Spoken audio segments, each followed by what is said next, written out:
Sa Majesté le roi Mohammed VI vient de prononcer un discours suite à l'adoption de la résolution onusienne sur le Sahara. Que retenir de son propos? Écoutez, d'emblée, moi je dirais, si vous permettez, que le discours de Sa Majesté est, me semble-t-il, plus important que l'événement lui-même.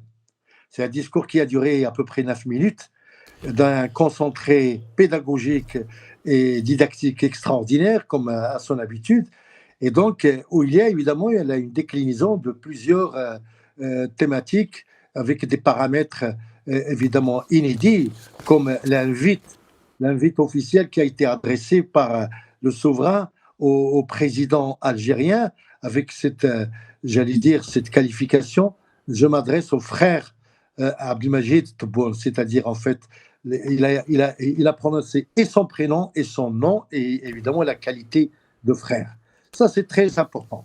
Ce n'est pas la première fois que le roi tend la main, et on le sait, c'est au moins la troisième fois depuis quelques années, n'est-ce pas? Évidemment, on s'est toujours heurté au silence, une espèce de silence incrédule du président algérien, et voire même à certaines critiques de son entourage pendant, si vous voulez, lors des précédentes invites que Sa Majesté a adressées au président algérien. Mais c'est encore une fois aujourd'hui, sans avoir ce qu'on appelle faire du triomphalisme, parce que c'est un mot que nous n'aimons pas, et encore moins Sa Majesté le roi, qui n'aime pas du tout parler de triomphalisme ou de triomphe ou quoi que ce soit, n'est-ce pas?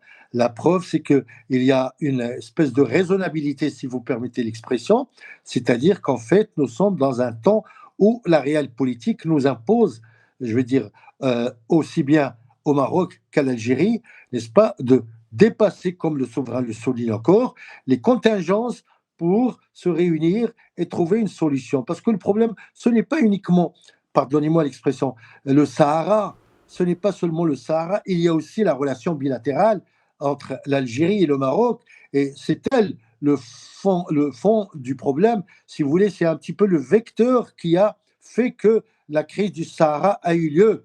Parce qu'il faut quand même qu'on le dise, nous qui suivons le dossier depuis des années, voire des décennies, c'est quand même une certaine rivalité qui n'a je veux dire, qui n'a pas lieu d'être, qui existe entre le Maroc et l'Algérie, qui a fait, évidemment, qui a donné lieu entre, je veux dire, entre contingences initiales ou importantes, le dossier du Sahara, sur lequel, évidemment, le gouvernement algérien, avec 5 ou 6 gouvernements différents, je veux dire gestion différente, n'est-ce pas, a tablé pour évidemment nous contester la notion importante de notre intégrité territoriale, n'est-ce pas, hein, en jouant, si vous voulez, la fameuse, je veux dire, philosophie ou la doctrine de ce qu'on a appelé l'autodétermination.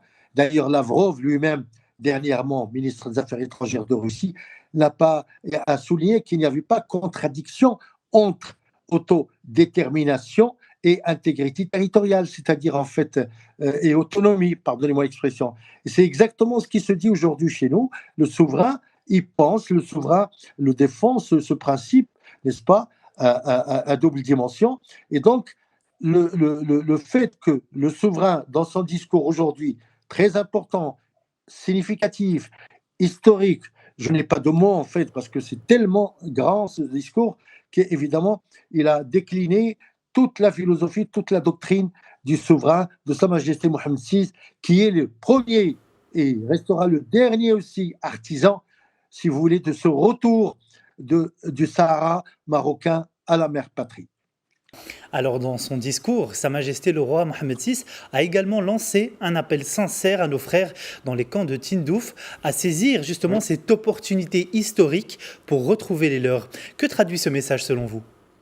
Il faudrait que ça va faire partie, si vous voulez, du chemin ardu de la négociation bilatérale. Et c'est pour ça que je vous dis le problème, c'est surtout bilatéral, c'est que l'Algérie puisse un jour laisser, je veux dire, fasse libérer ces populations qui sont parquées dans les camps de Tindouf, n'est-ce pas?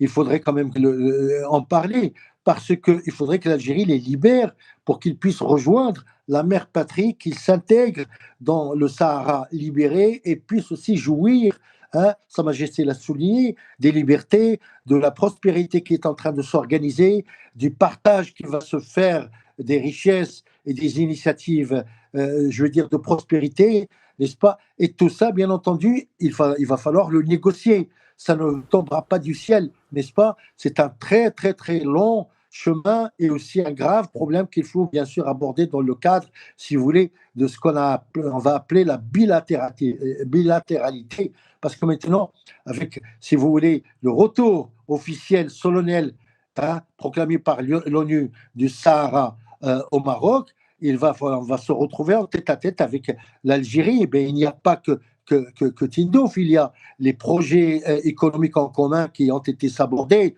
notamment l'exploitation des mines de Garadjibilat. Et il y a les propositions concrètes, positives que le Maroc, bien sûr, propose, à savoir l'accès, si vous voulez, un jour à l'Atlantique. C'est le souhait, je veux dire, ardent des gouvernements, de tous les gouvernements algériens depuis qu'ils existent. C'est aussi, si vous voulez, la réconciliation entre les peuples qu'unissent des liens tissés depuis des siècles presque, à savoir des points communs comme l'Algérie, je veux dire la religion, la politique, un certain humanisme, hein, une culture de partage qui existe. Et tout ça, évidemment, ce n'est pas aujourd'hui, si vous voulez, à la portée de tout de suite immédiate des gouvernements qui vont gérer ce dossier. Il faudrait donc qu'on se mette d'accord. Il faudrait aussi, surtout, comme les Nations Unies l'exigent maintenant, ce n'est pas seulement qu'ils le souhaitent, ils l'exigent, le retour aux tables rondes, c'est-à-dire les négociations participeront, si vous voulez, toutes, évidemment, on dit toutes les parties concernées par ce conflit bilatéral maroco-algérien, qui évidemment se détache, je veux dire, mais qui s'étend aussi à d'autres paramètres. Voilà. Merci beaucoup Hassan Alaoui d'avoir été avec nous et d'avoir répondu à nos questions. Je rappelle que vous êtes directeur et cofondateur de Maroc Diplomatique.